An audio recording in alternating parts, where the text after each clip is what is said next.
Hi, this is Nicole Miller, and you're watching YA Wise, a hub for parents and readers. Hey, today's book is Misfits by Calonita. I think that's how you say her name. It was published in 2018 by Sourcebook Jabberwocky. Man, talking is hard. So it follows Devon as she begins at the Royal Academy, which is a training school for young royals. She's not really interested in this because she has a unique ability of being able to talk to animals. She would rather be a animal caretaker. So she runs into a lot of problems with the headmistress, Oliviana, who is the fairy godmother. So, Jen has written over 30 books for YA and middle grade readers. She started out as an entertainment journalist for Teen People magazine, and she lives in New York. A lot of what she's written, and most of it, in fact, is fairy tales and fairy tale adaptation. So, very fun. She's been on my to-read list for a while now, so I'm glad I got to pick this one up for this project. So, I couldn't find any awards that this book had won. Not to say that there aren't any. Sometimes this information can just be hard to find. Some authors have it all together in one spot on their page. Other people have it somewhere else that, as I was looking, I didn't find any. But it's rated 4.7 stars with only 387 reviews on Amazon, and then 4.2 with 2,000 some reviews on Goodreads. So it's a really fun book to read. It's a pretty quick read, but it leaves something wanting. There's a lot of cliches kind of within this book. And many of the problems I felt like were explained pretty easily. There's some plot holes within it. This is also, I didn't realize this when I first picked it up, but it's a sequel series within the same world. And so there was some that I was like, I feel like I might understand this aspect of the world if I'd read the other series first. So the first series this is Royal Academy Rebels, and the other one, I don't know, I'll see if it comes to me.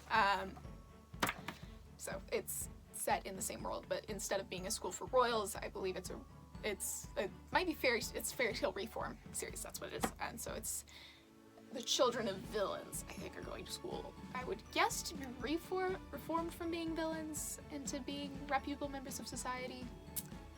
Though I couldn't say for certain because I've not read it.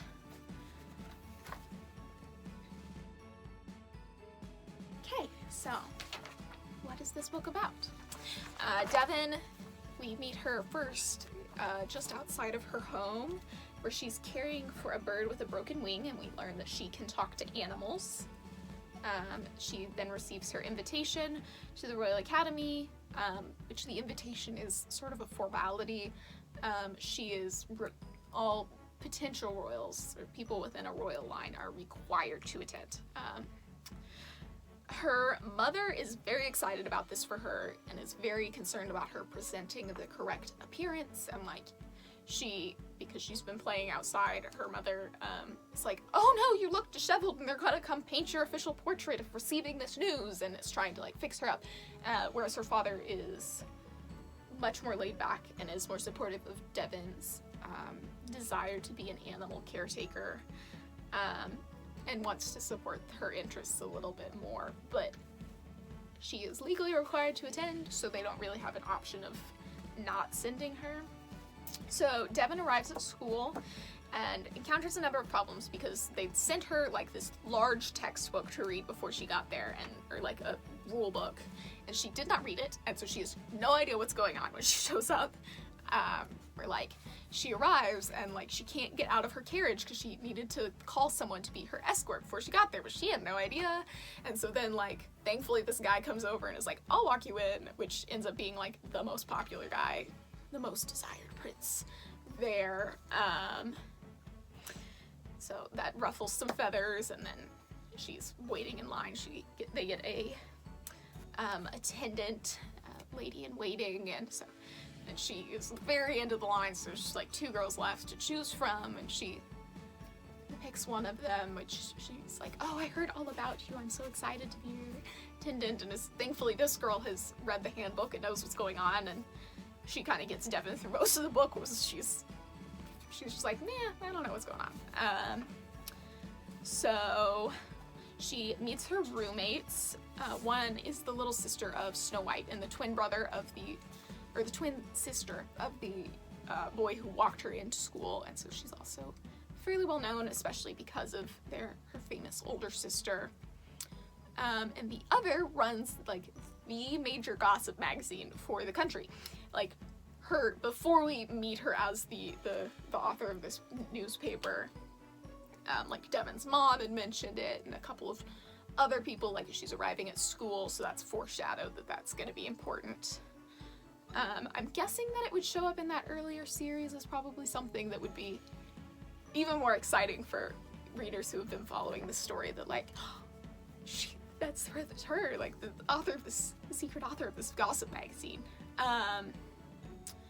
And this girl, she runs this paper, is also kind of mildly famous because her sister got tricked into helping a group of villains, which I think is probably the major plot of that previous series. Which I want to read it now so that I understand this book better. So they go off to the opening ball together, and in the middle, this flock of harpies comes in and starts attacking and carrying off students. And so most everybody just kind of freaks out. But Devin steps up. She's like, I've read about harpies in my animal care books, and they don't like music, so she like grabs like an instrument that the band had been playing and chases them off. And so then Oliviana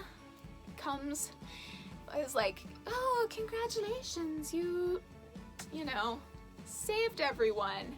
But then she whisks her off to her office and is like, well, Devin, that was very nice of you. However, as a princess, that is not your job. You should have found somewhere safe to be and waited for a prince to come and save you. And Devin was like, why?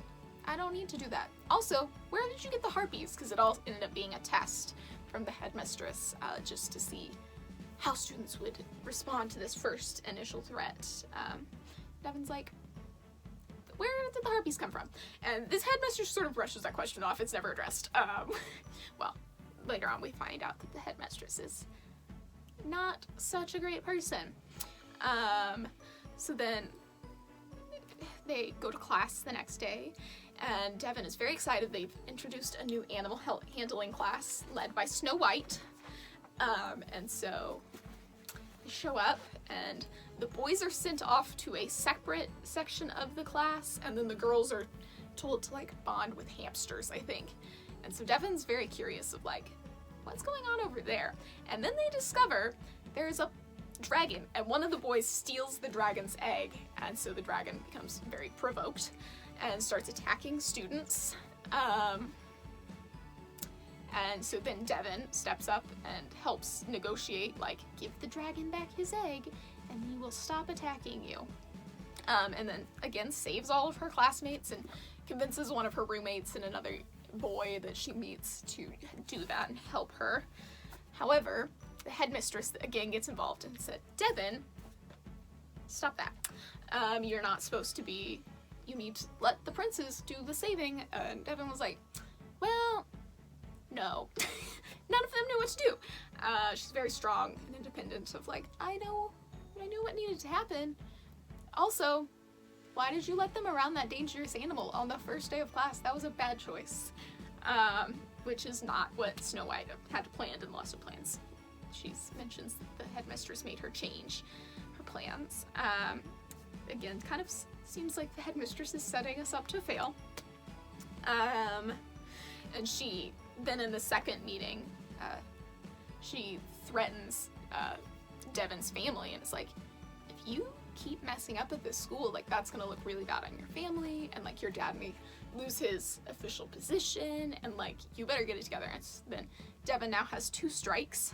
The headmistress also gives her roommate and her friend who had kind of helped her in that strikes as well, a strike for each of them, which then her roommates kind of are turned off from her because the headmistress says, Devin, is trouble, you should not be involved with her, and so they're like, we have to do well, you know, a lot of people are watching us because of our families, and you can't be causing problems with us, so they abandon her.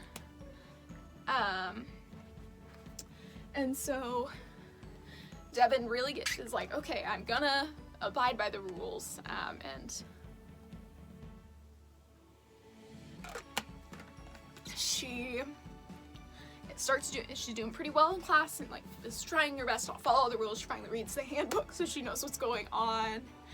And then one day they are assigned a PE class, and so the girls are trapped in this room, and it starts getting very warm, and they're like, we think this room may be on fire. They are magically transported into a tower, and it's like, they're like, this seems bad, and they're like, but we're princesses. We're supposed to sit and wait for the princess to come get us, so that's what we're gonna do. And so they're waiting, and it keeps like, there's more and more fire, and they're kind of panicking of like, how long do we wait? Like, should we wait until we're dead? And so they eventually figured out how to climb down out of the tower, and they get down, and Headmistress is there, and is like, is that what you were supposed to do? No. And so Devin is now, she calls Devin in, and is like, Devin, you need to stop leading these uprisings. And Devin is like, we thought we were gonna die. It was good for us to like not try and die, but she's like, I really don't want to get expelled, because if she gets expelled, she's completely banished from the country, and also I don't want to get my parents in trouble, all this. And so the Headmistress says, okay, if you help organize the annual anniversary ball for the school, and it goes well, I'll let you off the hook this time. So Devin gets involved, helps plan it, and she comes up with the idea. She's like, we should invite some of the commoners to come, because like her lady-in-waiting, both at home and the new one she gets at school, both had kind of mentioned, you know, I would really love to go to school here and like see what that's really like, but because I'm not royal, I can't. So they set up a lottery to see who would be selected to come, and lo and behold, her headmistress, her lady-in-waiting from home is invited. And so they're at the ball, and it ends up being a trick that Oliviana has hidden a witch on the premises, and Devin hears through the grapevine that something's gonna go down, and like that something's gonna happen to one of these two girls, her handmaidens, that's supposed to make her look bad. And so she's able to like help save them, kind of, or like keep them out of harm's way, and they fight off and banish this witch in the middle of the party, with her friends, but everybody else is, I think, frozen in time, kind of paralyzed by the witch's magic. So then like the party resumes, and they're kind of waiting, like, what do we do? Like, this is bad. And so then somebody else kind of on the fringes of her friend group that she's not shared her fears that like, I think Oliviana is involved in this, and it's like, it's bad. And they tell her, and then all like her whole friend group, they just get banished out of, and like the book ends there with them just like in the wilderness, with Devin, her two roommates, and then her roommate's twin brother, and this other boy that they've befriended. And then that's just the end. Okay, let's take a specific look at our characters, our key characters here within this book. So Devin, she talks to animals, which is is described as being a rare talent. She's more interested in being sort of a veterinarian, animal caretaker, than being a princess. She's not super... The government structure in this book is a little confusing. I'm not entirely sure what's going on. It sounds like there's like 5 princesses, maybe, that sort of rule, but then she's quite a ways down the line that likely she will not become one of those 5 ruling princesses, question mark. But she's still kind of required to go into this, and then will become part of the government system. She often takes the lead to solve problems in tense situations. She's got lots of knowledge within sort of the area of animals specifically, but not in things that she's supposed to know for school. She's a little careless sometimes with that, especially the the example of she didn't read the handbook, which had all of the information she was supposed to know. But she's willing to step up in dangerous situations and help save and protect the people around her. So then Bryn is her lady-in-waiting. So Bryn is a commoner, and so she cannot attend to the school, the Royal Academy, but she got a job as a handmaiden so that she can kind of be a part of the process and be there. And Devin is very open to like, well, I'll tell you whatever I learn in my classes if you want, like, that's fine. And Bryn reads, you know, all of Devin's books, and they work together, and she's very interested in this life, whereas Devin is not.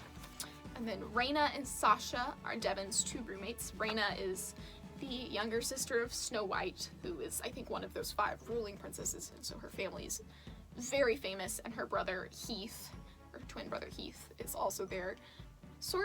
I think it's supposed to be set up a little bit like a romance, but it's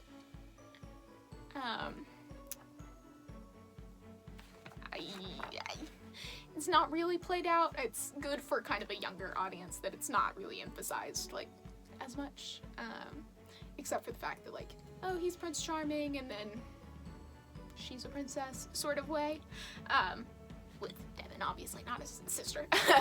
And so Raina's very concerned with appearances and always wants to, you know, have the most beautiful gowns and look really good. There's sort of an internal like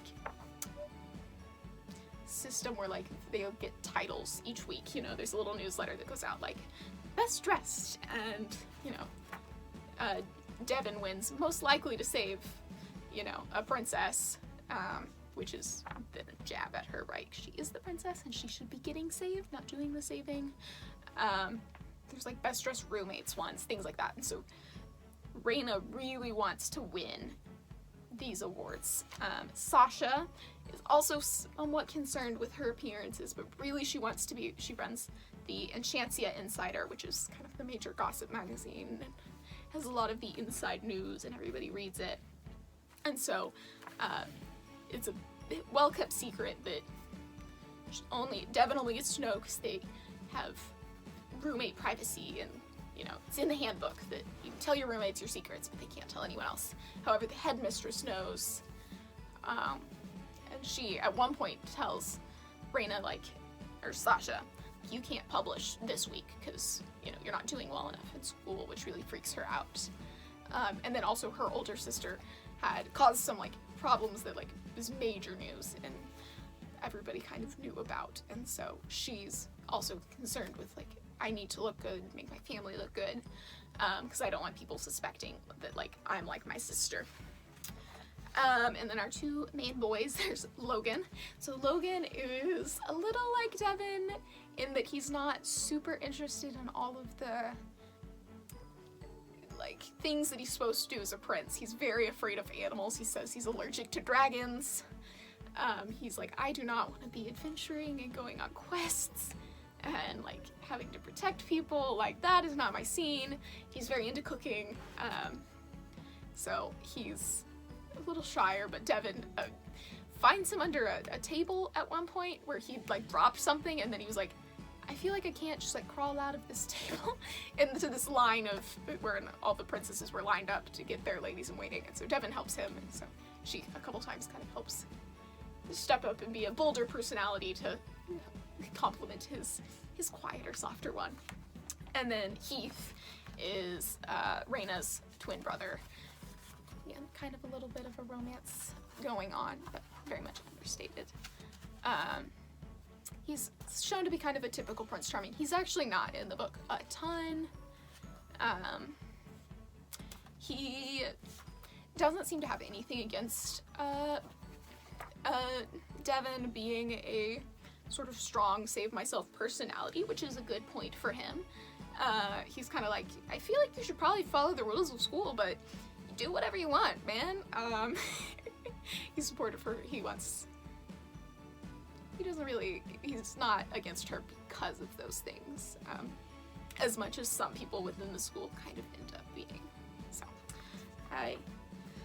these kids they're not the most fully fleshed out, I don't think. Just, I do feel like this is a shorter book, and the grade levels, are a little lower.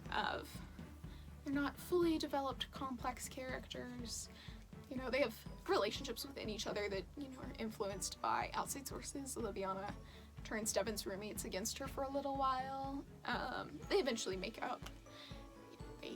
But before that happens, they're very good at supporting Devon, and during the opening ball, she's like, do I need a dress for that? Like, I've got these dresses, and they're like, no, those are everyday dresses. Like, here, you can borrow this one, and we'll get you the fanciest thing. Like, you have to make a really good first impression, and all that. So they're very good and kind to her and helpful. And then Reina uses her inside with, like, the main seamstress lady for the school. She's like, my sister would really appreciate if you'd help my roommate out, because Devon never called to, like, make an appointment, so now she's fully booked, and she's like, Devon, you need nice clothes to go to princess class. Yeah, so it's really nice. They're nice to each other. A good example of friendship and kind of working together in what's a little bit of a limited scope here. So our first lesson that I pulled out from this book is knowing how and when to question authority versus, like, respecting authority. So obviously Oliviana, as the headmistress, is very corrupt.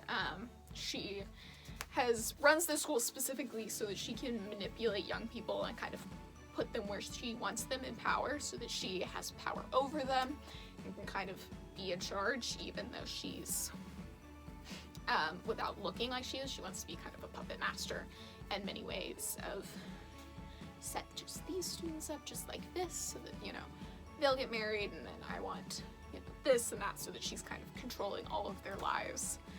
And Devon, being a strong personality of, well, no, I'll just save myself. And she kind of is a threat to Oliviana, and she keeps trying to, chastise her and try and get her to conform. And then when Devon won't, she just banishes her and gets rid of her. So she also threatens, Devon's family, and, I'll get your dad fired from his job. She doesn't say it like that, right? 'Cause she wants to appear like, oh, I'm the good fairy godmother, and I'll save you, and I'll take care of you. That's not what she's doing. However, so what Devon does in kind of reacting is shown to be an appropriate reaction of, well, no, you're a bad person in leadership. You're not, looking out for us the way that you're supposed to be. And so she pushes back against that. However, obviously that is something that could go too far one way or the other. It could be a bad thing. You don't want kids just automatically being like, no, I'm not respecting any leadership. Because obviously that's how you get into trouble. So a healthy development is being able to make sound judgments and to know when the people around you are good people with your best interests at heart, and choosing good supportive leaders who are going to do a good job in what they're supposed to do, and also supporting you in what you need to be able to do. So this could mean, choosing and voting for good people in student council elections, or choosing team captains as a young person. And then eventually it's going to grow into, you start voting in real life and choosing a company to work for, the people that you want to have as friends and to be married to, is all, you learn it as a young age, those judgments of, okay, these are the people that are good and are going to do a good job leading and are good sources of authority and people whose advice and guidance that I want, versus you're looking out for yourself and it's not me, right? So Jonathan Novello at the Michigan State University recommends that parents help set clear expectations and rules for their adolescents, but remain flexible to fair changes that may need to occur, that kind of can help teach that act of making those judgments on authority authority. Obviously, you want your children to respect your authority as their parents, and hopefully you have their best interests at heart when you're setting rules and guidelines. But also, as parents, you can still be listening to what they have to say and what feedback they might have of, okay, I understand why you have this expectation. However, because of XYZ, I think that this would also be a reasonable expectation that would allow me to do this thing I want to do. And learning those kinds of negotiating skills and how to navigate that sort of an interaction is also very beneficial at young age, so that it then becomes applicable in the adult life. Again, we don't want any of this to go too far where then as an adolescent you don't want to listen to any source of authority, which can definitely is a danger, I think, at an adolescent level of you're learning your own autonomy, and so sometimes it's really tempting of like, I'm only going to listen to my own advice and I'm going to set up on my own, and then it rarely ever ends well. So as parents, you should want to be involved in that and guiding those choices and helping make sure. Jonathan also recommends that you keep consequences reasonable and regular, so that, when there is pushback or they choose not to listen to good, healthy, sound authority, it shows that, like, well, there are rules for a reason, and when we don't follow those rules, then there is trouble, both in the sense of, like, your consequences, but also in life consequences, where if you make stupid choices, you get stupid out of it. And,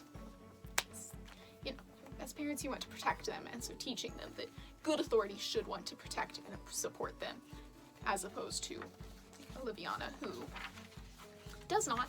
She wants to protect and look out for herself and support herself, and is going to use these children for that. So moving on, the next level is kind of looking at and discussing class values and the existence of classes, where Devin and the students at this school are royalty, with especially, like, even within that there's some tiers of, like, Raina's sister is Snow White, like a big name, whereas the Devin's dad is just sort of a general in the army, and so they have, like, some royalty within them, but they're not, nobody knows who she is before she arrives. And then there's Bryn, her lady-in-waiting, who is a commoner and has no chance at kind of moving up that ladder, and does not have access to going to the academy. If she wanted to, she can't.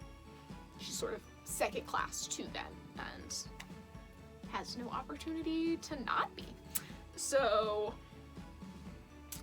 Devin treats them like equals, but it's kind of implied that maybe not everyone within the school does, and sort of within society as a whole. Devin never directly addresses, and the book never directly addresses, like, that's bad, that's wrong, like, that's something that needs to change, and, like, that she never sort of advocates for, like, well, I think we should let whoever wants to come to the school. However, through her actions of, well, I should be allowed to, pursue the things that I'm interested in animal care, and being willing to share what she's learning with her ladies-in-waiting, she demonstrates sort of an attitude of willingness. There's some comments about, like, well, Cinderella was a commoner, but then now she's a princess, so, like, why don't we have that opportunity open to everyone? Like, shouldn't they all be able to move up? Which is generally just sort of dismissed by other people, and it's like, it was a special case. Like, the fairy godmother made a judgment that she, belonged, which is shown. Fairy godmother does not have everyone's best interests at heart, so she made that choice because it was beneficial for her, not because it was for the good of everyone. So if we look at research sort of about fiction and how fiction works when children read it and what they learn, we see that when children see a fictional character that they can relate to or that they enjoy reading, treating people of different racial or economic or social background or whatever fairly and kindly, then children who read that book are more likely to do the same. So specifically, it was a study done with Harry Potter, where like there was this passage where it's just Harry doing something, and then there was one of him, I think, interacting with Dobby, a house elf, who generally the wizards look down on the house elves, but he treats him kindly, and it's kind of specifically demonstrated, and it was shown that the children then, after reading that in a simulated like practice experiment, were more likely to kind of choose empathetic and kind responses to people of different backgrounds and people who look different and act different than them. So seeing that Devin in this book is treating Bryn well, even though they're not of sort of the same social group or the same standing, and still wants to be a friend and still cares about her, is something that can be beneficial and can show kids reading this book like, oh, well, maybe it doesn't matter that, you know, I maybe have all of these things and we're really well off, and they don't. Like, that's not what determines if we're friends. That's what matters is, you know, that we're both nice people and we want to help each other and those kinds of things. By adolescence, children are encountering a pretty broad background of people that they're going to see, right? And big groups at school, church, after school activities, sports, all of that. They're going to be encountering more people, so it's good for them to like start learn those lessons so that they know those things when they're reading with others, which hopefully that's all something that you're also demonstrating and supporting within the household, because, you know, reading about it or seeing it in a book doesn't matter if it's not being practiced and seen every day. So yeah, it's an important lesson to know that the things that matter are not financial, it's not the things that you can see necessarily. The last lesson I have here is sort of the pursuit of areas of interest. So Devin runs into a lot of problems because she does not conform to what is kind of the proper area of interest, which is clothes and princess school and like princessy things. And she doesn't really behave in the way that she's told that a princess should. It's later revealed that this is just a ruse to keep these princesses under the rule of Oliviana, so that they can't rise up and do their own thing. But Devin is assigned this role even though her skills and her interests lie elsewhere. So she wants to be an animal caretaker, and like she can talk to animals, so that would be a really good path for her to take. So adolescence is a time of experimentation and finding new interests and passions and kind of figuring out maybe what the next stage of your life looks like, which could mean, you know, what is your college major going to be? Which this book is probably earlier than kids are figuring out what they want their college major to be, but they can still be learning, you know, I like this sport or that sport, or I'm like art or theater, or I like all of these things. Yes, so it's good for adolescents to try things in a broad range of things. And so experimentation is very healthy to just find what they enjoy. RaisingHealthyTeens.org recommends encouraging your teens and adolescents to try new things without putting too much pressure on it. Which obviously you want to encourage your kids, like if they start something, to finish it and go through it, which is lessons we see in other books. So, you know, hey, you've dedicated yourself to teamwork, we're gonna see this through, but also maybe try new things as a family. So introducing these new opportunities in sort of low pressure situations, like doing things as a family or trying my middle school did like this 3-week after school things that we could do sometimes, and so taking advantage of those kinds of opportunities to experiment and find lots of things and find the things that they enjoy doing. So introducing new options can, through people that you know even, it all helps broaden your child's horizons and gives them a chance to find the things that they love and enjoy. And so this requires some openness to change and to new ideas. So you gotta be ready for that and help them find those things that they're interested in that, you know, that maybe you want to do with them, or yeah, so that they can find the things that they want and make the choices to pursue them. Okay, just wrapping it up here, got some just kind of further things to think about. I've got a couple suggestions for things that you might discuss as a family that, you know, yeah, just get talking about these books, which is helpful for these lessons to develop and to stick better, and yeah. So, I ask you, do you think that people should be divided by classes? To what extent do you think that Bryn and Devon's other lady-in-waiting should be allowed to attend the Royal Academy? Should Devon be required to attend because she's royalty? Is there something that you feel like you're born to do? Like, do they have a specific passion? Like, Devon feels she is very specifically called to be an animal caretaker. So I don't know, ask your kid, what do they think? Also, you know, where are their areas of interest? Is there something else that they would like to try that they haven't had a chance to yet that you can help them do? How do you think that you should make decisions for like what you should do with your life? What are kind of the criterias for that?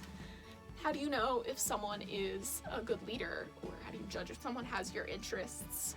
What are the qualities a good leader has? So all of these things that just kind of, you look at those lessons that to kind of get you started talking about them. I've also got a couple of books that are within the same realm of sort of reading difficulty that might be nice, like next steps for your kids if they enjoyed this book. These are books that have a little bit deeper thinking, a little bit more in them, that it would be good to further discussion and continue their learning process. So Anne of Green Gables I feel like Anne has a lot of similarities to Devon, that she is very much a free spirit and she doesn't want other people to tell her what to do.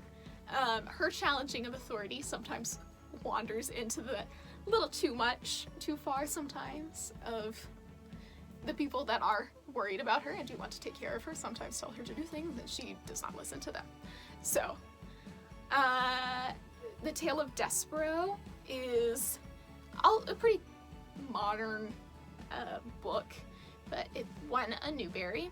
It has some talking animals, which is a minor part of this book, and I believe it deals with a lot of like issues of class as well, of, you know, Despero encounters a young lady who's, you know, in a pretty bad family situation, who would love to like rise above that, and so Despero, who is a mouse, is like, I'm going to be your knight and I'm going to save you, and so that kind of idea within it.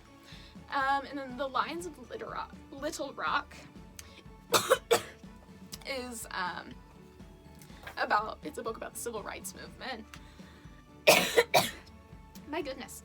So it deals with conflicts of racism and a young woman learning to find her voice and speak up for what she believes is right. So because it's dealing with some pretty serious themes of racism,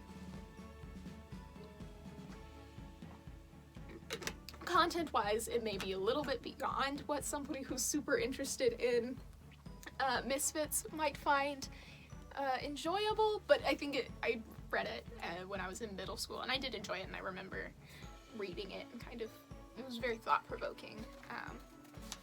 Yes. Thank you so much for watching. I hope that you are inspired to go read some YA and then talk about it.